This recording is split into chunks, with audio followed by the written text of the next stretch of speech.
Hello viewers, welcome to my YouTube channel English for Intermediate Classes. Today I will explain you the word meanings of the lesson, the last lesson by Alphonse Daudet. First one is in great dread of. This is a phrase.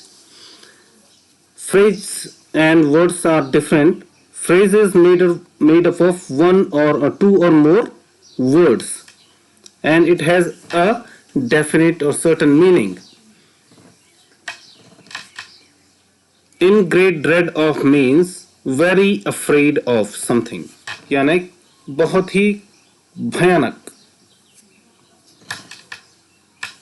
यानी किसी चीज से बहुत भयभीत. ठीक है. In great dread of something means किसी चीज से अत्यधिक भयभीत. इसके पर्यायवाची यानी सिनोनिम्स हैं terror, horror, fear, freight.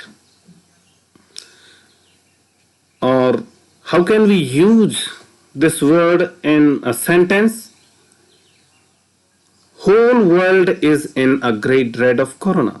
This is an example of the sentence in which we have used the phrase in great dread of. The whole world is in a great dread of corona. Second word is sawmill. Sawmill is a factory for cutting woods. Sawmill is a factory for cutting woods.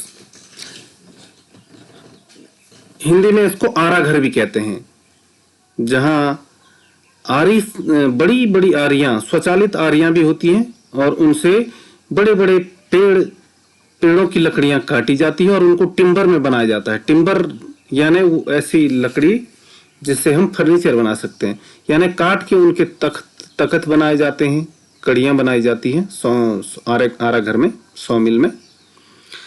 Now use in sentence. A saw mill provides timber for furniture. Timber वो लकड़ी जिससे furniture बनाई जाती है. ठीक. और furniture यानी मेज, कुर्सी, सोफा इत्यादि. Third is drill. Drill means make a hole especially with the pointed power or hand tool. आजकल ड्रिल मशीन्स होती हैं, उससे हम दीवार में या लकड़ी में ड्रिल करके छेद करते हैं. वैसे ही हम जैसे हैंड पंप सेट करते हैं कहीं पे तो बोरिंग करते हैं, ड्रिल करते हैं जमीन में. We bore a hole on the ground.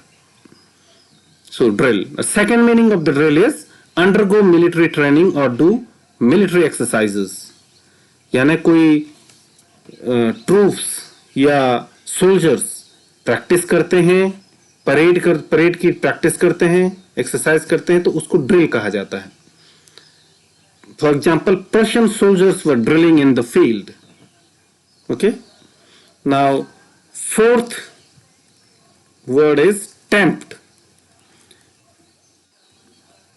Tempt का अर्थ है provoke someone to do something through often false और एग्जैजरेटेड प्रोमिसेस और persuasion.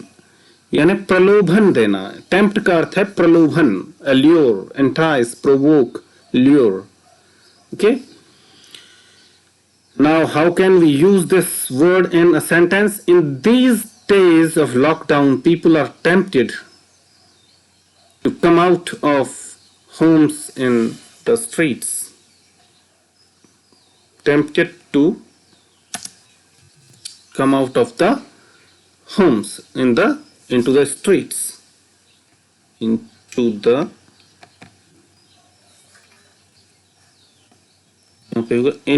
streets. Into the streets.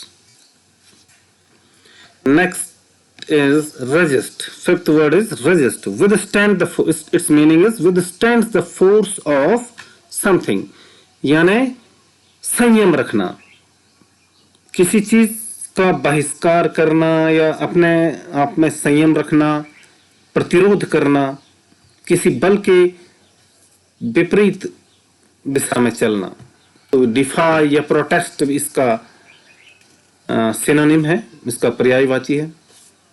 इसको वाक्य में प्रयोग करेंगे। Some people resist the temptation of going on the streets in these days of lockdown. यानी कुछ लोग जो है लॉकडाउन के समय में अपने में संयम रख कर जो है सड़कों पर नहीं जाते हैं। Bulletin board, a board that Hanks on a wall displays announcement. यानी एक पट होता है, एक बोर्ड होता है जिस पे उद्घोषणाएं लिखी होती है। उदाहरण के लिए जो टाउन हॉल होते हैं सिटीज में, केंद्र में ये होते हैं, तो वहां पे उद्घोषणाएं कोई लिखी रहती है, न्यूज लिखी रहती है बुलेटिन बोर्ड में। ठीक, the announcements, for example the announcement about the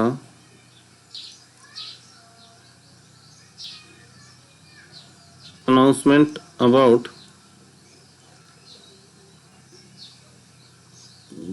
the ceasefire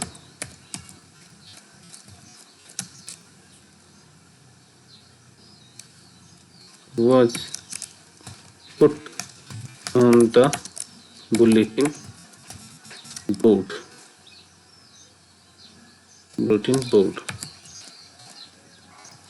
announcement about the cease fire यानी युद्ध विराम के बारे में अनाउंसमेंट बुलेटिन बोर्ड में लिखी हुई थी।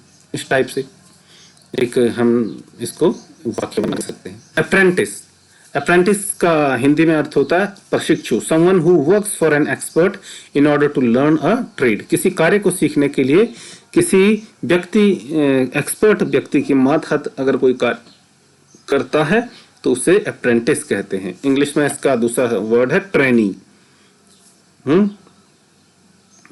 आयरन स्मिथ, हाउजर नहीं था यहाँ पे, आयरन स्मिथ था। आयरन स्मिथ या ब्लैक स्मिथ, ब्लैक स्मिथ यानी लोहार बोलते हैं ब्लैक स्मिथ को। ठीक है। And his trainee were, trainee की जगह यहाँ अप्रेंटिस होगा क्योंकि अप्रेंटिस वर्ड यूज करना हमने।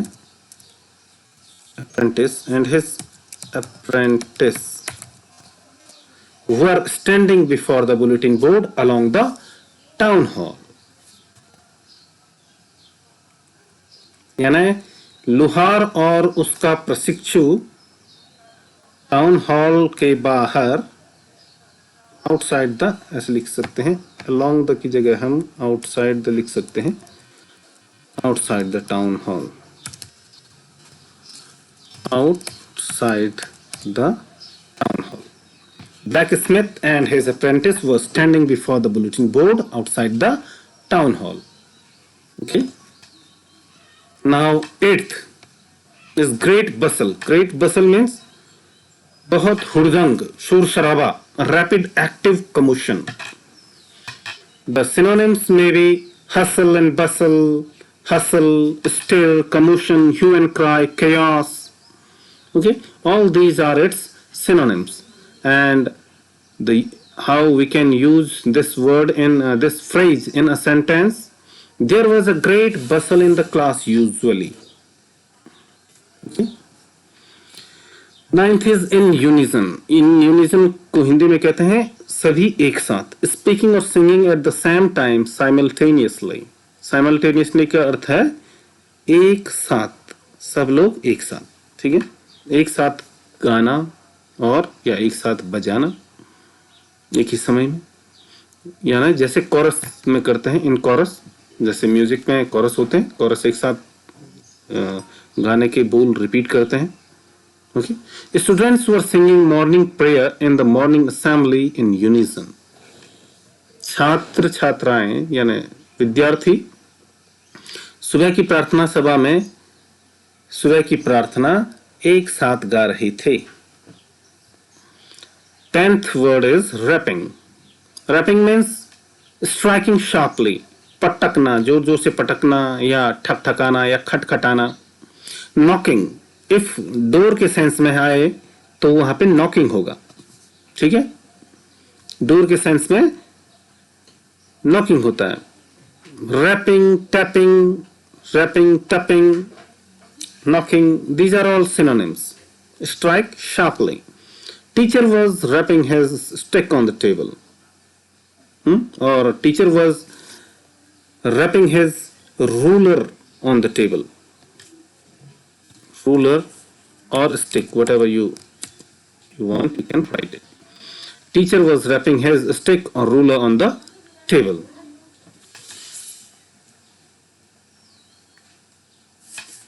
That's it. Students, we have done 10 words or phrases.